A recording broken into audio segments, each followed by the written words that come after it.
Bienvenue sur Fatigatsu, on est de retour avec beaucoup d'énergie parce que c'est bientôt les vacances, c'est les fêtes, c'est la fin de l'année et surtout c'est le dernier épisode de l'année, donc regardez-le avec beaucoup de temps, prenez le temps, admirez, appréciez et n'oubliez pas de faire vos commentaires. On va commencer avec plusieurs sujets différents, notamment de la mode, de la musique. En fait beaucoup de mode et de musique principalement, ce sera ça nos sujets, notamment avec le défilé de Chanel à Dakar, l'exposition à New York des 200 ans de la marque Louis Vuitton, le décès de Tchala Moana ou encore le concert avorté de Wizkid à Abidjan et celui qu'il a fait à Cotonou avec le festival We Love Ya de Move Africa. Donc, on va commencer calmement avec, unfortunately, malheureusement, le décès de Tchala Moana, qui est donc une icône de la musique congolaise, qu'on a appréciée, qui est décédée le 10 décembre à 64 ans.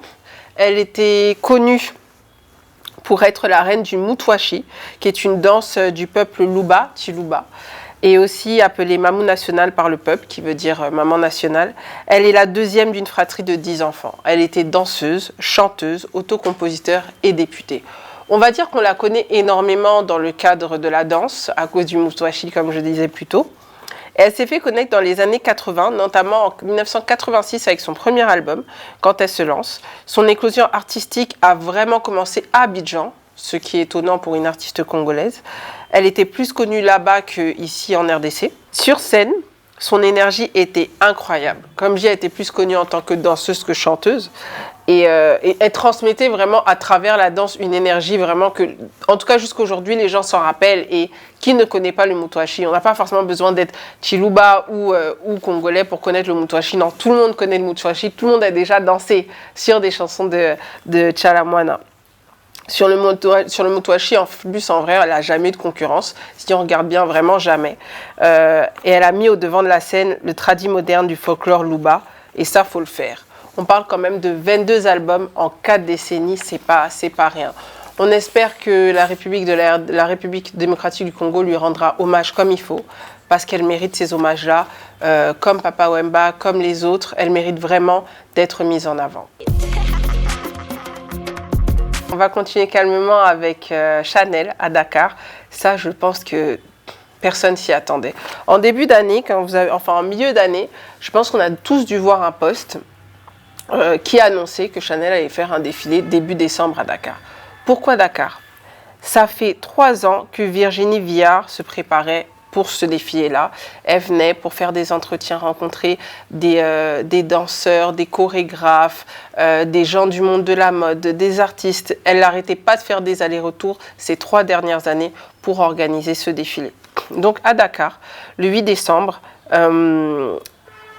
Chanel a lancé sa nouvelle collection 2022-2023, les métiers d'art. Cette collection a été, on va dire qu'on nous a dévoilé le teaser sur Instagram le 5 décembre, qui était réalisé par Lajli, qui est réalisateur français d'origine malienne, qui est récompensé aux Oscars aussi, et Courtrage-Mais, qui est une association de collectifs d'artistes de Lajli. La marque nous confirmait ce défilé tant attendu, en mettant en avant de nombreuses figures locales connues au Sénégal, dans le monde culturel ou ailleurs d'ailleurs. On parle quand même de Pharrell Williams, qui est l'ambassadeur de la marque, qui a fait le déplacement.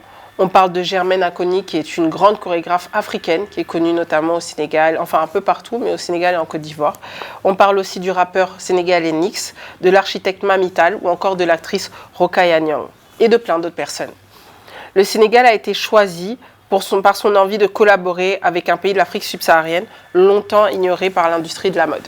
Donc c'est intéressant que ça a été critiqué, cette décision a été critiquée, il faut le dire, mais finalement ce défilé était magnifique. Il s'est passé au Palais de Justice de Dakar et c'est une collection avec plein de couleurs chaudes et colorées, broderies détaillées avec des accessoires dorés qu'on a permis de voir. Et sérieusement, je pense que c'était très particulier de voir un pays d'Afrique noire être mis en avant comme ça par une maison haute couture.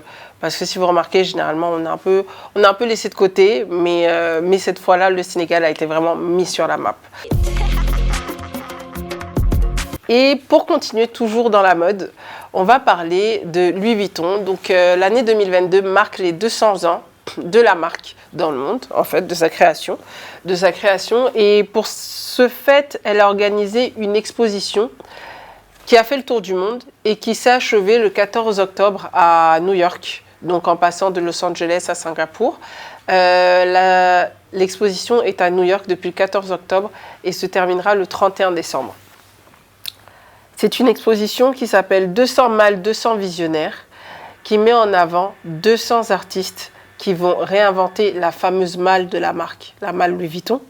On parle quand même de différents univers, couvrant les arts, la culture, les sciences et aussi le sport. Et elle se situe sur l'avenue Madison, où se trouvait le magasin Barney's qui a fermé en 2019. Et ce qui est intéressant, c'est qu'ils ont mis une façade instagrammable. Donc vous avez des panneaux publicitaires en 3D, où littéralement, c'est comme si en fait vous avez des choses qui sortent du panneau. C'est justement, quand on regarde les vidéos, c'est juste incroyable. Et elle se termine le 31 décembre, comme je vous disais. Maintenant, ils ont eu le temps de visiter, ils ont dit que c'était une tournée internationale. Bon, moi, tant qu'il n'y a pas l'Afrique, je ne trouve pas que c'est international. Mais en tout cas, ils ont eu le temps de faire le tour du monde. Il y a 200 artistes d'origines différentes, qui est quand même beaucoup, qui ont eu le droit et l'opportunité de pouvoir réinventer la malle.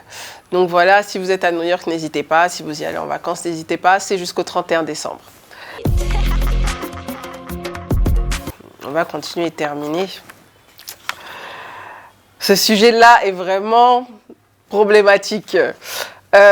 Wizkid à Abidjan. Donc, Wizkid avait une petite tournée là, avec 2 jours super intenses qu'il devait faire entre Accra, Abidjan et Cotonou. Ça devait être Accra, Cotonou et Abidjan. Okay? Donc, le samedi 10 décembre, il devait être à Accra. Il n'a pas honoré son engagement, il n'y était pas. Il a fait un message sur les réseaux sociaux pour dire qu'il était désolé auprès de ses fans, que les conditions de sécurité et d'équipement n'étaient pas adéquates. Bon, va savoir, les gens l'ont attendu jusqu'à peu près 4 heures du matin. C'est pas très sérieux. Le 11 décembre, il était censé se trouver à Abidjan, où tout avait déjà été payé, ne serait-ce que la salle de spectacle, le jet privé, son cachet, tout son VHR, tout avait été payé. À ce moment-là, Wizkid était à Cotonou pour le festival We Love Ya. Si vous êtes sur les réseaux, vous en avez entendu parler. C'était un très gros festival où on avait énormément d'artistes internationaux et locaux. On avait NASA, on avait Ronicia, on a eu Chacola, ils ont eu Wizkid, ils ont eu là les artistes. Vraiment, c'était un gros festival qui a été organisé par Move Africa, qui est une compagnie téléphonique pour ceux qui ne connaissent pas, et aussi par Lionel Talon, qui est le fils du président Talon, et d'ailleurs le président a fait un tour histoire de soutenir son fils. C'était très beau à voir. Mais pour revenir à notre ami Wizkid, il a fait une feinte aux Ivoiriens, et il n'était pas, alors que les gens avaient payé entre 50 et 150 000 francs CFA. 50 000 font approximativement 100 $. Donc vous voyez un peu, c'est pas très gentil. Donc quand tu payes entre 100 et 200, voire un peu plus ta place, tu t'attends quand même. Enfin, de toute façon, même tu payes 5 000 francs congolais, la personne est censée être là. Donc, il n'était pas là. Il n'a pas donné de nouvelles aux Ivoiriens. Donc, on ne sait pas trop ce qui va se passer. Mais c'était vraiment le buzz du week-end et c'était pas correct du tout. C'était pas correct du tout. Donc, dorénavant, faites attention quand vous allez à un concert, quoi. Juste regardez de loin. En plus, le programme était là devant les yeux des gens. C'est qu'il y avait 3 dates, 2 le même jour et une la veille. Donc, c'est vrai que ça paraissait un peu risqué comme affaire. Donc, voilà. Mais pour le coup, sans parler de ça, le festival We Love Ya à Cotonou, je pense que les Béninois s'en souviendront. Je n'ai lu majoritairement que des commentaires positifs. C'était sur 2 jours. Les places étaient à des prix super dérisoires apparemment. La sécurité était parfaite et on sait que dans les concerts, ce qui fait le tout, c'est vraiment la sécurité. La sécurité était vraiment on point et je pense qu'il y aura une 2e édition l'année prochaine. Voilà, c'était tout, c'était moi. C'est quelques petites nouvelles intéressantes je trouvais et que je tenais à partager avec vous. Et je vous souhaite un joyeux Noël, une bonne année et on se revoit en 2023. Faites attention à vous et merci comme d'habitude à Komodo Productions. À bientôt.